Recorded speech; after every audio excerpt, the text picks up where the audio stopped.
The valet lane of the Grand Meridian Hotel was the kind of place where money didn't just talk, it performed. On a Tuesday morning in late October, the city's most powerful people had gathered beneath crystal chandeliers and 10-foot floral arrangements to watch a single automobile make its public debut. Not a ribbon cutting, not a product launch, just one car, worth more than most apartment buildings in the neighborhood, rolling through a pair of glass doors while photographers jostled for position and bodyguards scanned the crowd with the flat eyes of professionals.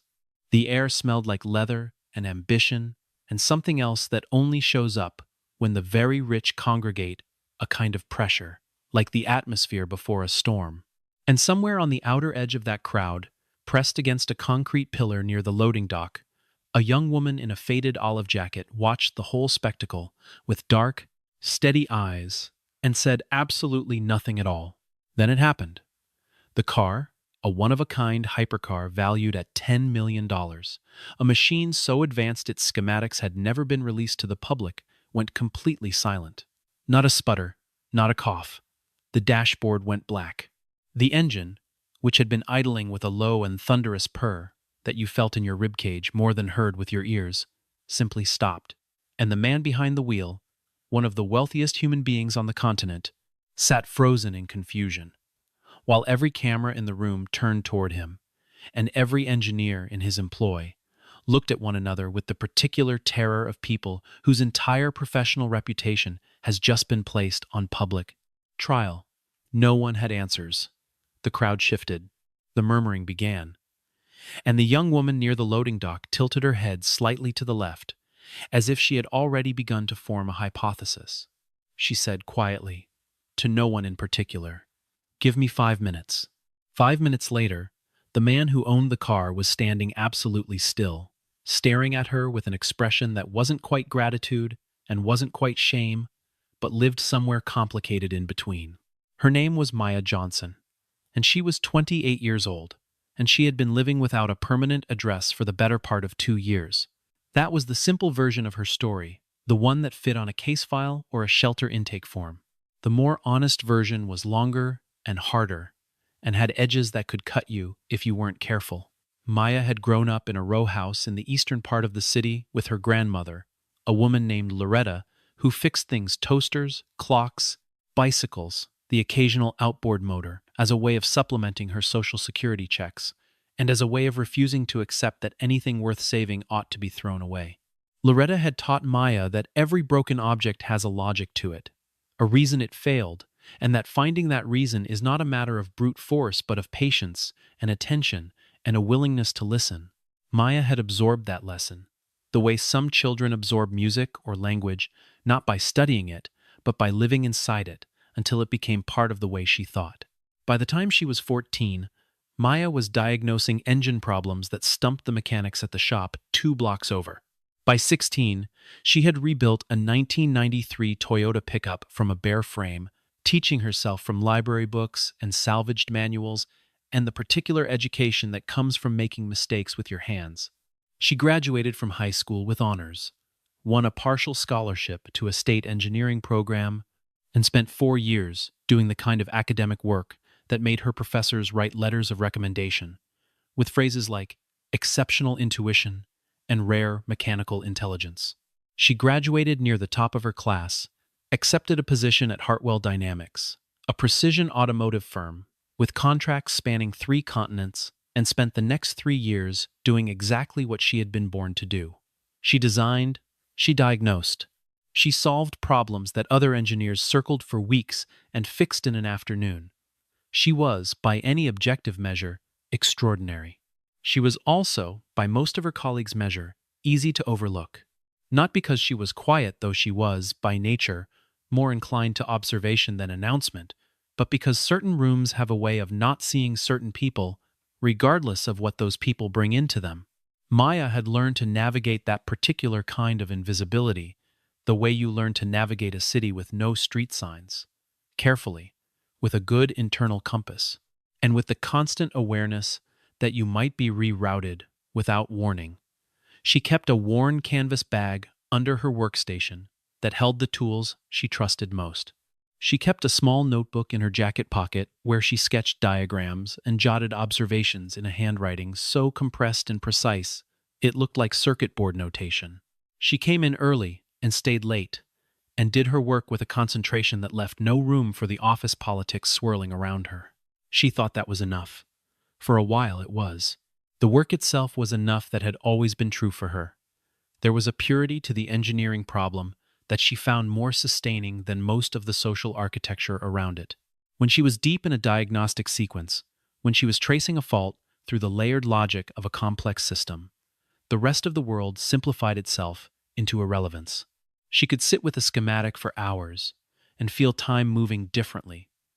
Not slower, exactly, but more densely, the way certain materials compress under pressure without losing their integrity. Her colleagues noticed her results without entirely understanding her methods. They would find solutions she had written up overnight and wonder, sometimes aloud, how she had arrived there so quickly. She rarely explained.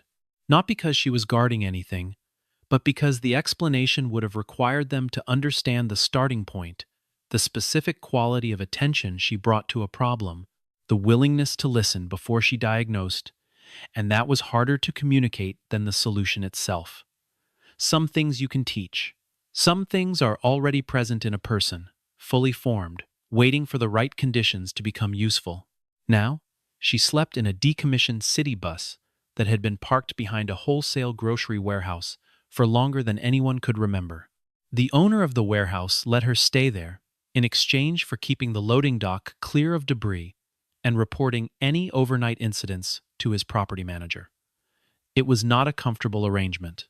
It was not an arrangement she had ever imagined for herself, but it was hers, and she had learned that the difference between despair and dignity was often nothing more than the decision to maintain your standards in whatever space you occupied, however small that space happened to be. She swept the interior of the bus each morning. She kept her tools organized in a milk crate bolted to the floor behind the driver's seat. She carried her notebook everywhere, and on the afternoon she saw the advertisement, a full-page spread in a business journal someone had left on a park bench, announcing the public debut of the Valoris X1 hypercar at the Grand Meridian Hotel. She had studied it for a long time, before folding it carefully and tucking it into the back of her notebook. She already knew more about that car than most of the engineers who'd built it. Ethan Blackwood was 51 years old and had been on the cover of 4 major business publications in the past 18 months, which was approximately 3 more covers than he believed he deserved, but roughly the number his publicist considered adequate. He had built his fortune in enterprise software unglamorous, invisible, load-bearing software that ran the inventory systems of retail chains and the logistics platforms of shipping companies, and had parlayed that fortune into a collection of investments that now included a satellite broadband company, a precision robotics firm, and, most recently, a controlling stake in Valoris, a boutique automotive manufacturer that had spent 11 years and an eye-watering amount of capital developing a single vehicle. The X1 was Valoris's reason for existing, a fully electric hypercar with a claimed range of 600 miles, a 0 to 60 time that Ethan's engineers described as not quite legal, and a body constructed from a proprietary carbon ceramic composite that the company's materials scientists had filed 14 patents to protect. It was, by every objective measure, a triumph of modern engineering. Ethan had a reputation in his industry for a specific quality that his colleagues found either admirable or unsettling, depending on their own temperament. He was genuinely indifferent to consensus. Not performatively, he did not cultivate contrarianism as a brand, the way some figures of his stature did, deploying heterodox opinions like accessories chosen to signal independence. His indifference was more structural than that. He simply did not find the fact of widespread agreement to be meaningful evidence about the truth of whatever was being agreed upon. He had made his first significant fortune by building software for problems that everyone in his industry considered too boring to address. He had made his second by investing in a robotics company that his advisors had described unanimously as premature. He had, in short, a track record of finding value in exactly the places where the consensus had stopped looking. This made him a difficult person to manage and an occasionally transformative presence in any enterprise he touched. It also meant that when a young woman in a worn jacket told a ring of credentialed engineers that they were looking in the wrong place, Ethan Blackwood was perhaps constitutionally better prepared than most to consider the possibility that she was right. It was also, as of 9:47 on a Tuesday morning, completely inoperable. Ethan sat in the driver's seat with the stillness of a man who had not yet fully processed what was happening to him. Around the car, his technical director, a lean man named Gerald Fortis, who wore his expertise like a blazer, always buttoned, was conducting a rapid and increasingly frantic conversation with three of Valoris's senior engineers. They had pulled diagnostic tablets from their cases. They had connected interface cables to the car's external data port. They had consulted the vehicle's proprietary diagnostic software and found nothing useful, which was itself a kind of answer. The system was returning clean reads on every parameter it could access, which suggested that whatever had gone wrong in a place the diagnostic software didn't know how to look. Ethan heard the word anomalous, used twice in 3 minutes, which was 2 times more than he considered acceptable in a public setting. The photographers had not stopped shooting. The journalists had begun moving closer. A network camera operator was positioning himself for an angle that Ethan recognized as unflattering. He stepped out of the car with the controlled deliberateness of a man who has practiced looking unruffled while everything around him catches fire, and he asked Gerald Fortis, in a tone that was quiet enough to be private and cold enough to carry meaning, exactly what the situation was. Gerald told him that the vehicle appeared to have entered a full protective lockdown state, a fail-safe protocol embedded in the control architecture that was designed to prevent operation under conditions the system flagged as unsafe. The problem, Gerald explained, was that no unsafe condition was present. The system had triggered its own failsafe for reasons the diagnostic tools could not identify. He used the phrase ghost fault and then immediately regretted it because Ethan's expression made clear that he found the term neither helpful nor reassuring. "How long to fix it?" Ethan asked. Gerald hesitated for 1 second longer than was wise. Maya had been standing near the loading dock entrance for nearly 20 minutes by the time the situation became undeniable.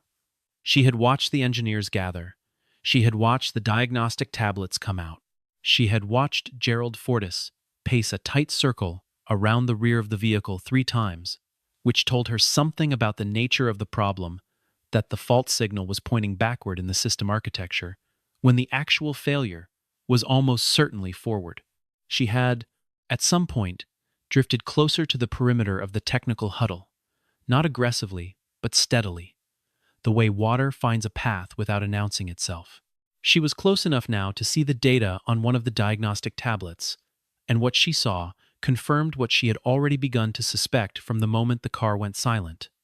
It wasn't the battery management system. It wasn't the ECU.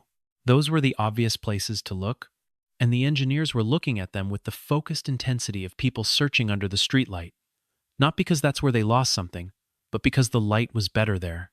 She said it quietly, almost to herself. It's not the battery, and it's not the ECU. The engineer closest to her, a heavy-set man with close-cropped silver hair and a Valoris badge on his chest, turned and looked at her with the kind of expression that doesn't require words to communicate its meaning. He looked at her jacket, which was clean but clearly not new. He looked at the canvas bag hanging from her shoulder. He looked at her face, which was young and composed, and offering him nothing to confirm his assumption and nothing to contradict it. He made his assessment in approximately 2 seconds. He turned back to his colleagues without responding. But Maya had already continued.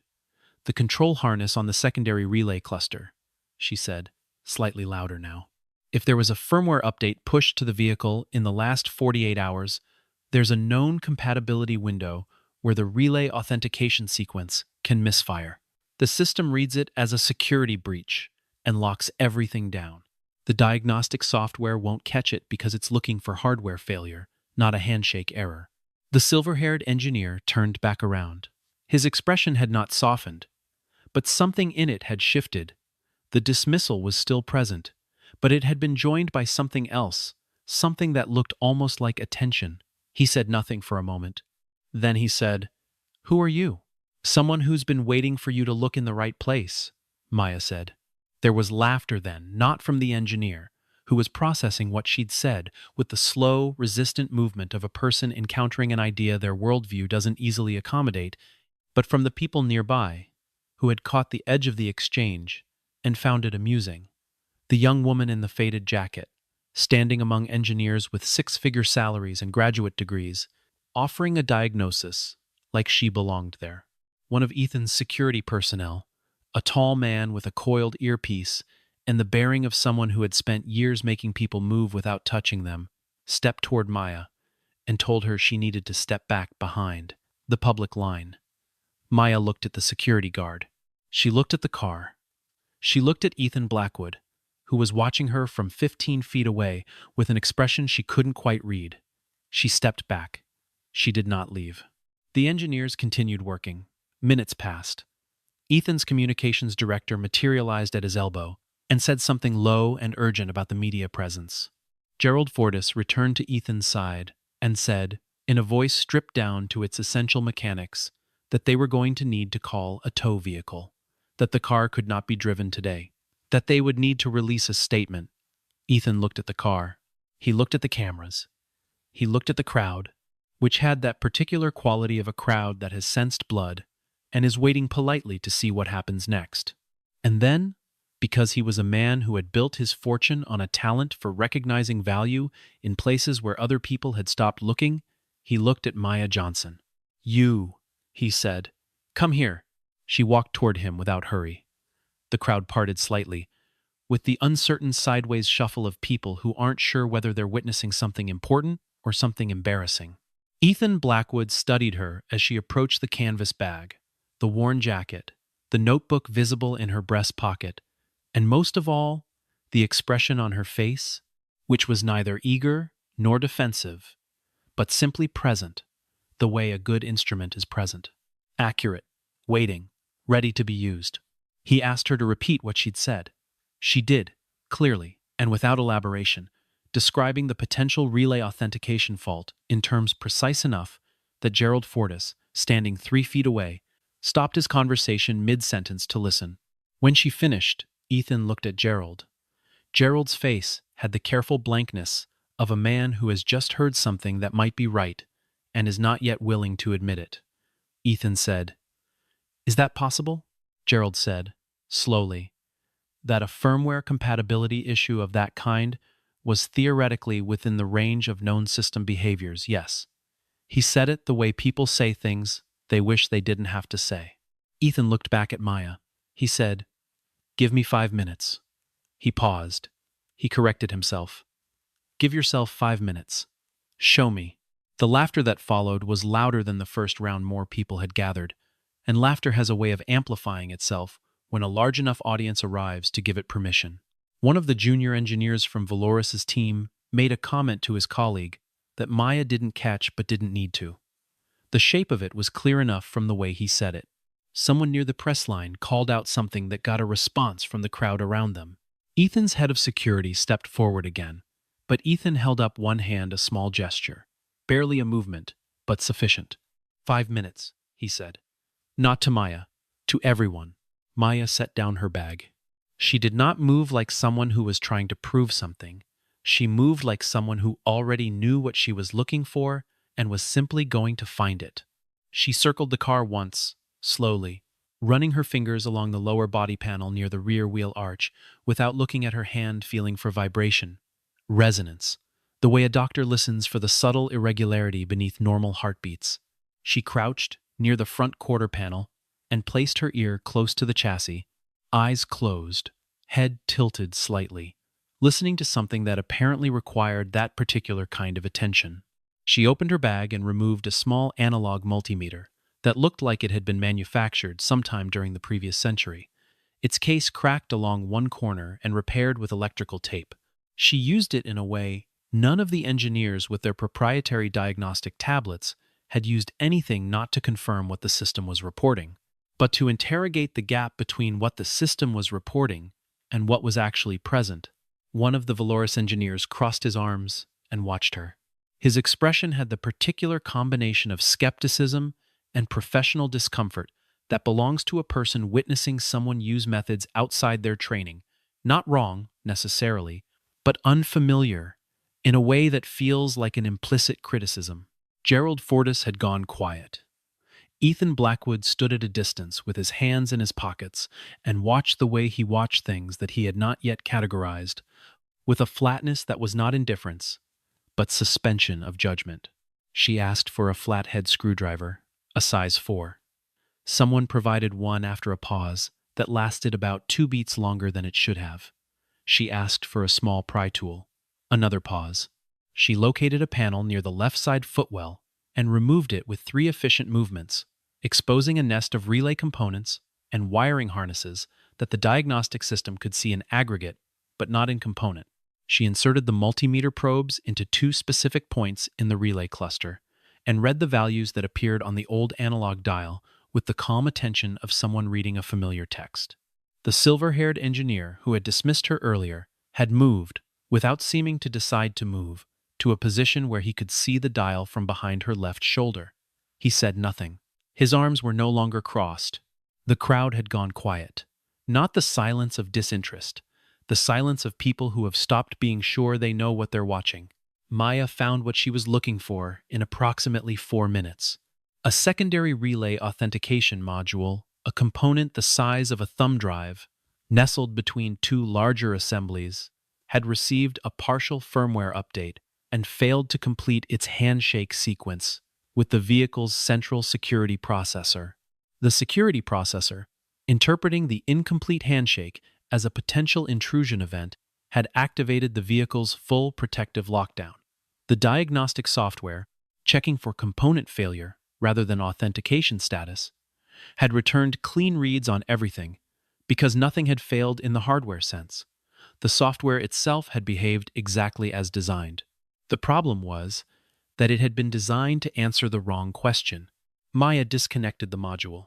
She performed a manual reset of the relay sequence using a 3-step process that required her to hold 2 contacts simultaneously while tapping the third in a specific interval, a procedure she executed from memory, her expression unchanged, as if she were buttoning a coat. She reconnected the module. She replaced the panel. She stood up, picked up her bag, and looked at Ethan Blackwood.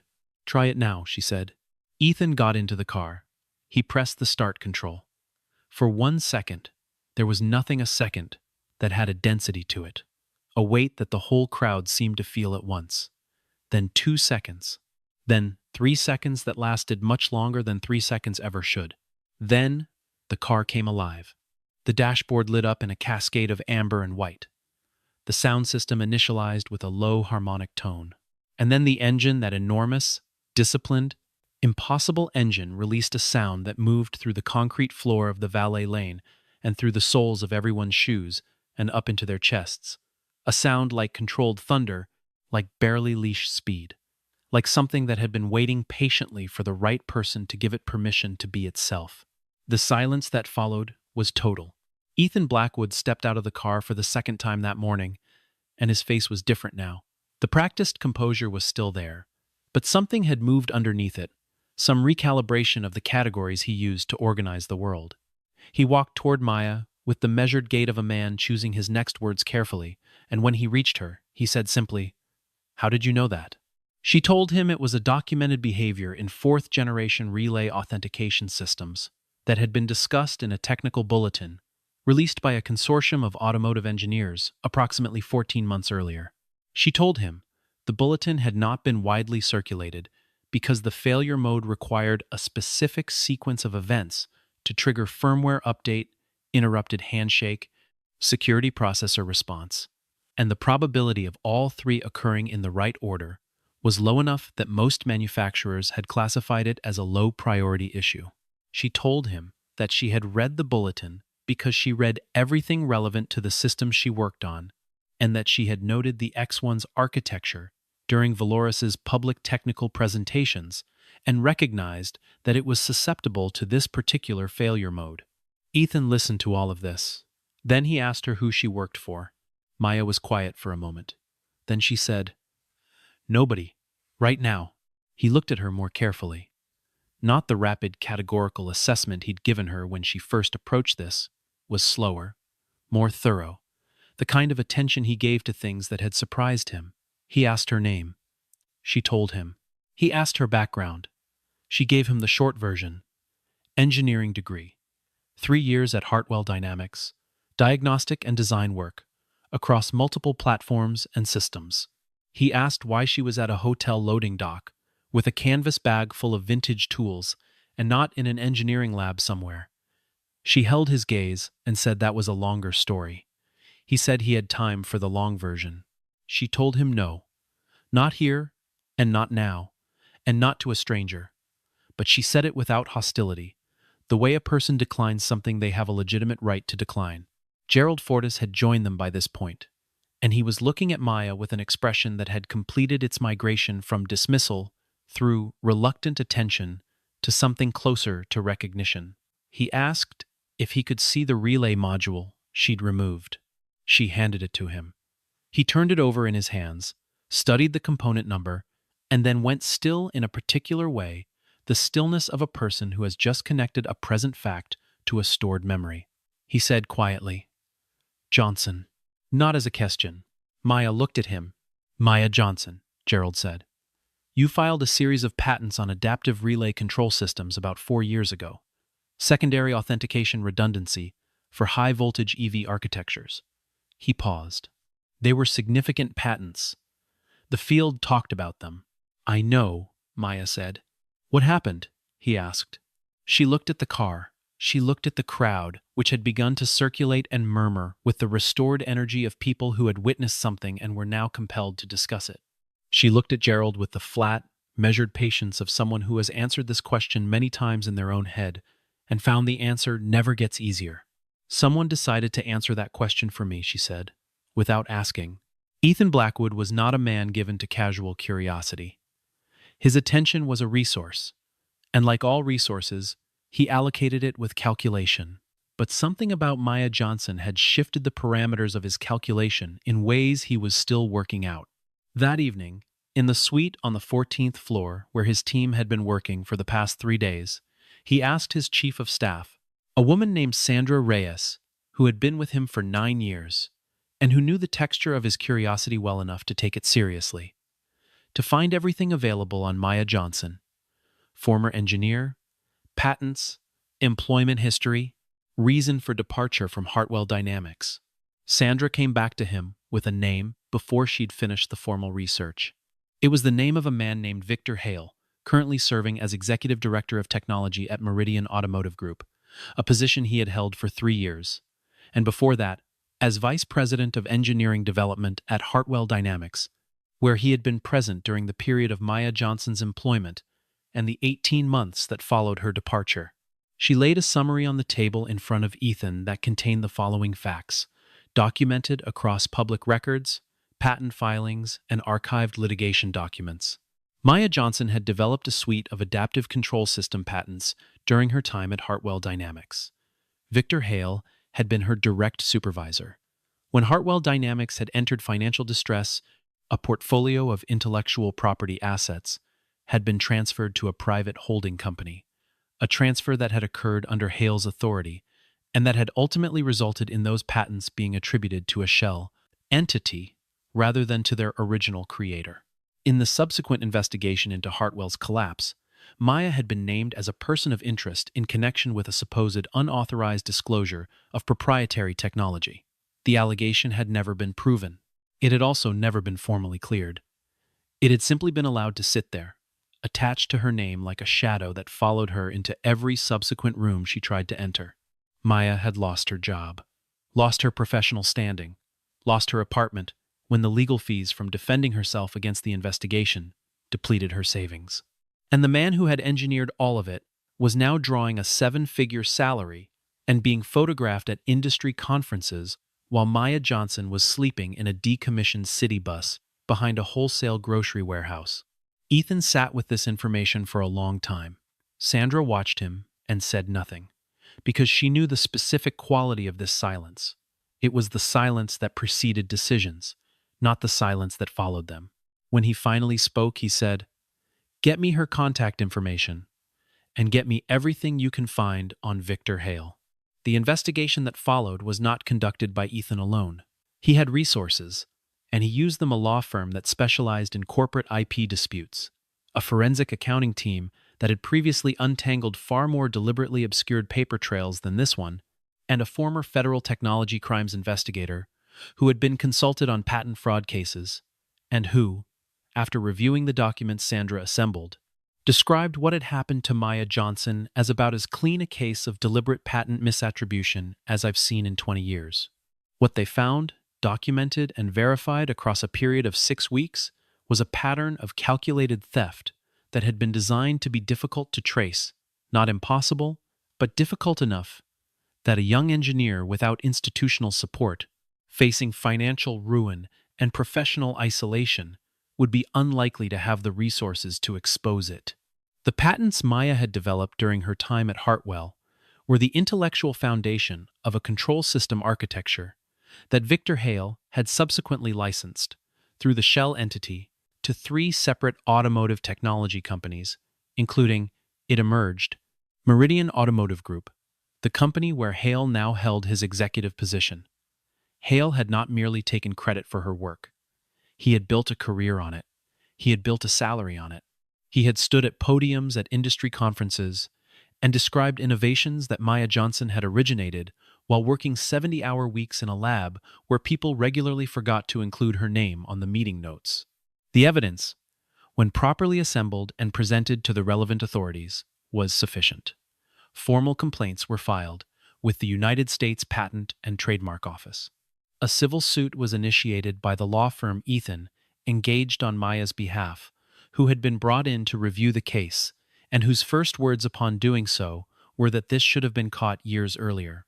Meridian Automotive Group, facing the prospect of its technical leadership becoming the subject of a public IP fraud case, made the kind of quiet internal decisions that large organizations make when they calculate that loyalty to an individual costs more than distance from him.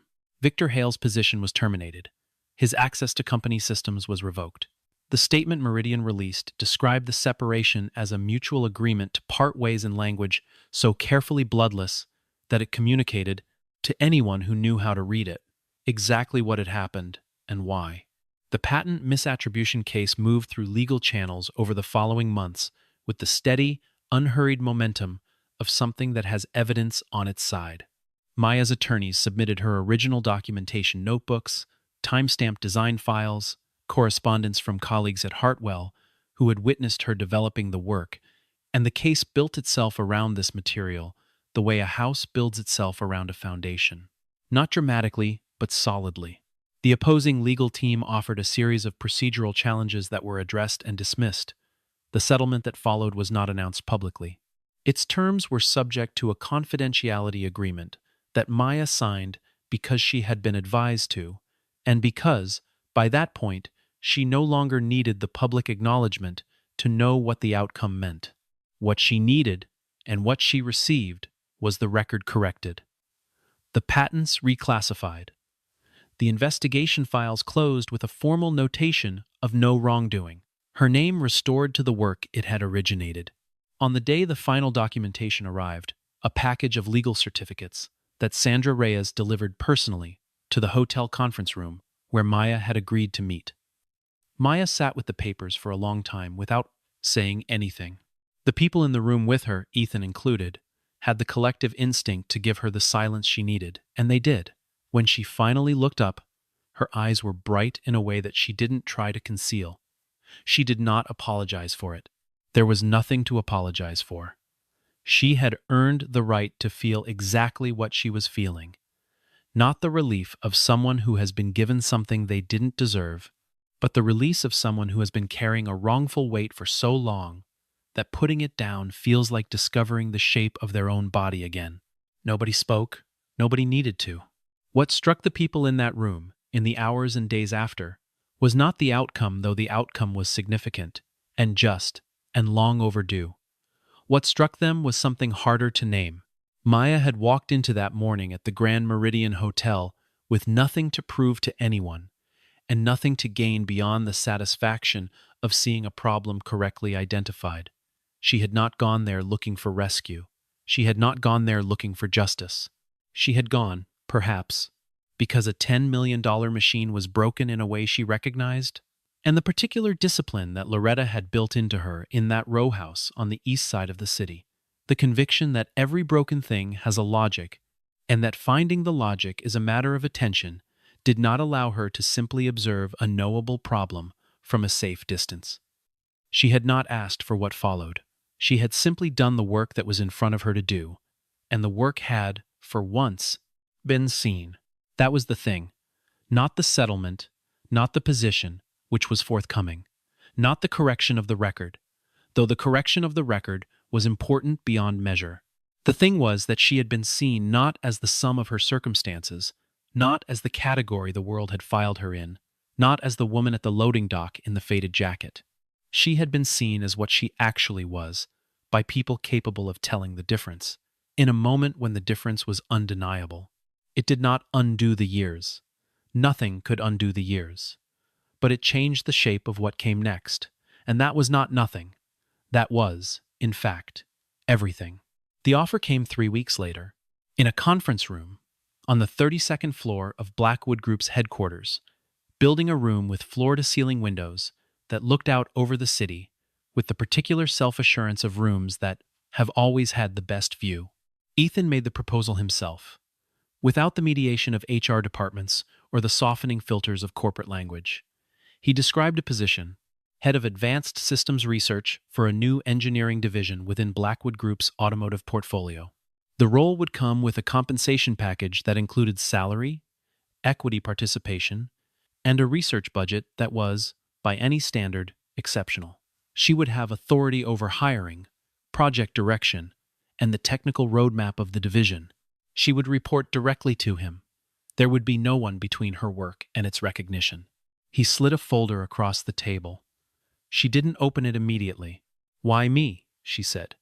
Not as a challenge, as a genuine question. "Because in 41 years of working with engineers," Ethan said, "I have never watched someone solve a problem the way you solved that one. Not with the tools they were given. Not with the process they were trained in. You solved it with attention.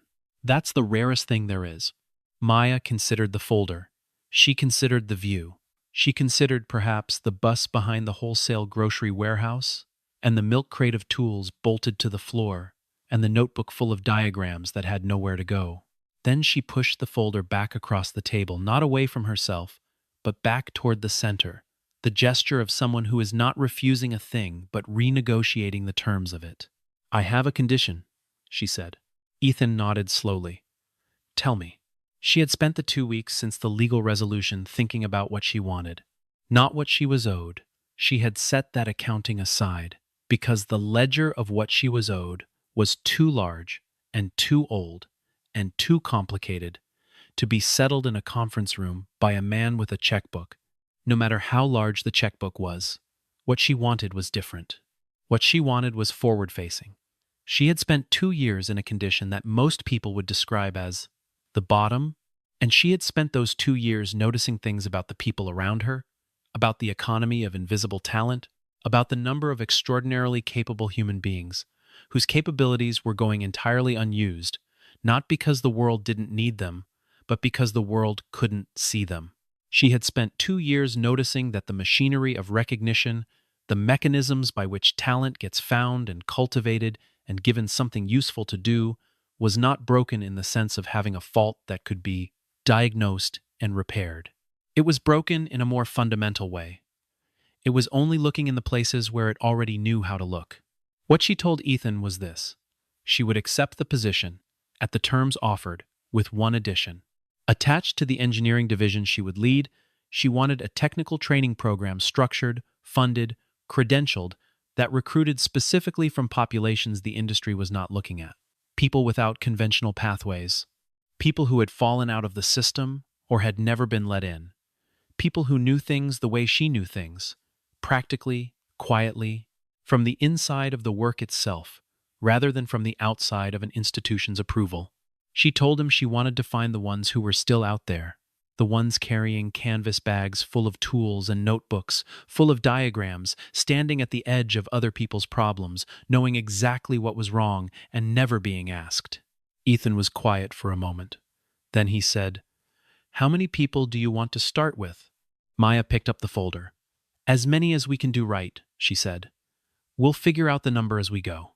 The Hartwell Center for Applied Technical Education opened its doors on a Wednesday in early spring, occupying a renovated industrial space in a neighborhood that had once been known for its machine shops and was now, after years of transition, beginning to be known for something more mixed and uncertain.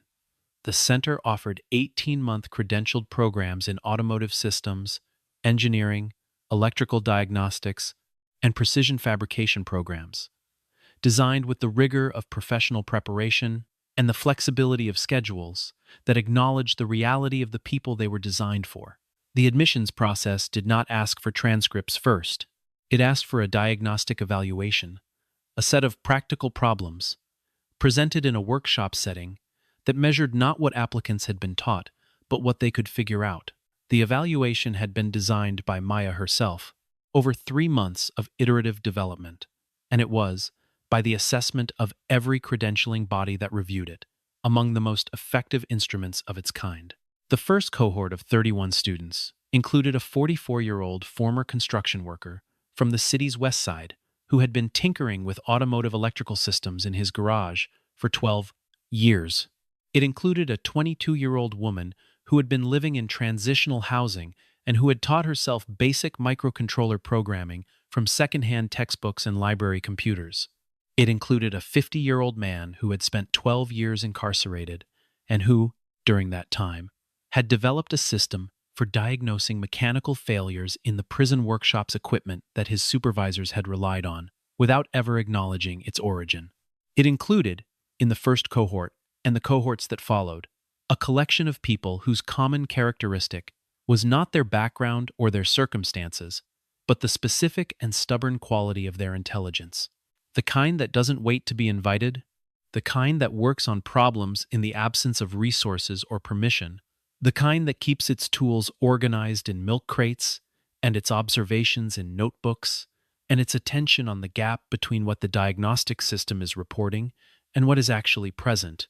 Maya taught the first foundational module herself. She stood in front of the room in the same olive jacket she had been wearing the morning at the Grand Meridian Hotel she had kept it, washed and mended, as a deliberate choice, and she began with a question. She asked the 31 people in front of her to think about the last problem they had solved. Not the last problem they had been assigned to solve. The last problem they had actually solved in the wild, under pressure, with whatever was at hand. She asked them to think about what they knew in that moment, that the problem didn't know they knew. She told them that was the thing they were here to develop. Not the knowledge itself. The knowledge could be taught, and they would teach it, thoroughly and rigorously. What they were here to develop was the trust in that knowledge, the willingness to say, "I see it. Give me 5 minutes."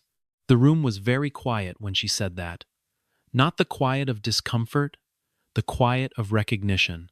She talked for a while after that about the nature of diagnostic thinking, how the most common failure in technical problem solving was not a failure of knowledge, but a failure of framing.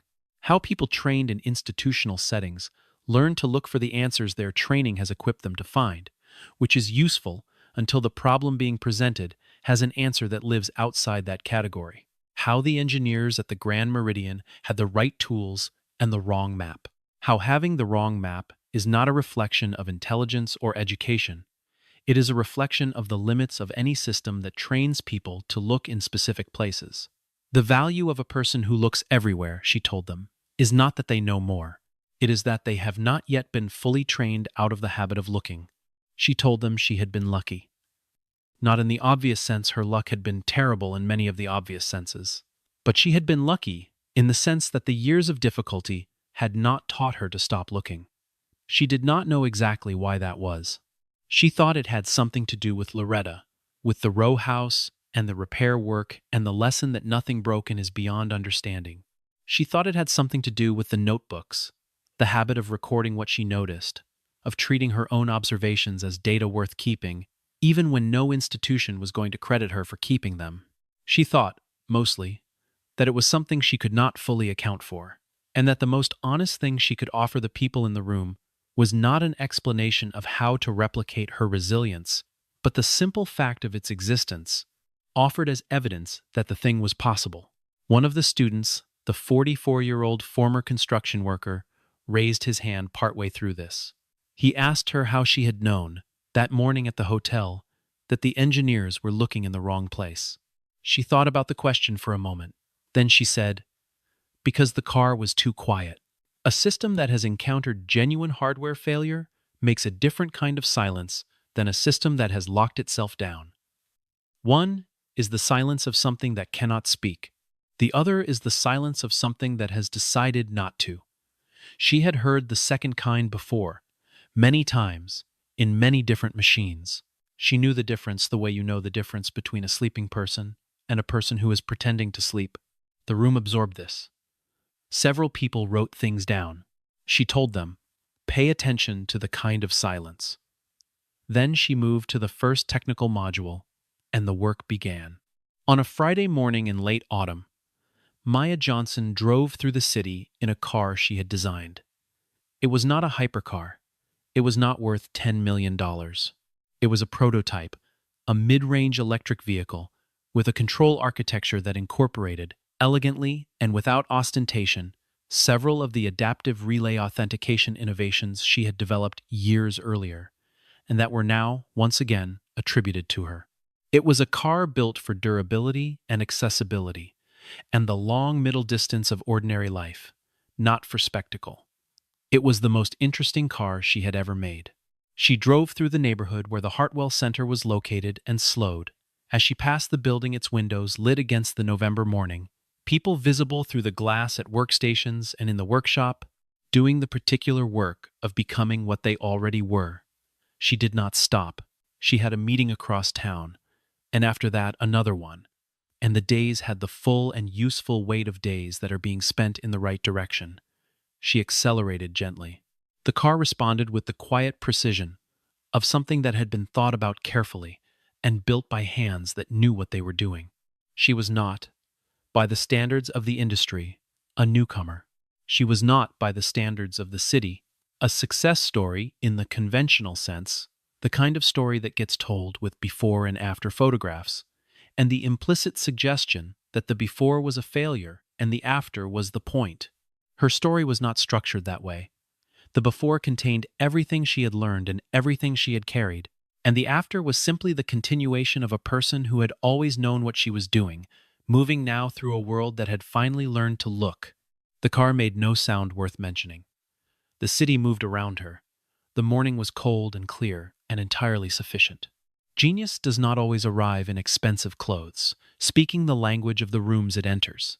Sometimes it arrives in a worn jacket with a canvas bag and a notebook full of observations that the world has been ignoring, waiting with the patience of someone who has learned that the diagnostic software only finds what it knows how to look for someone to ask the right question.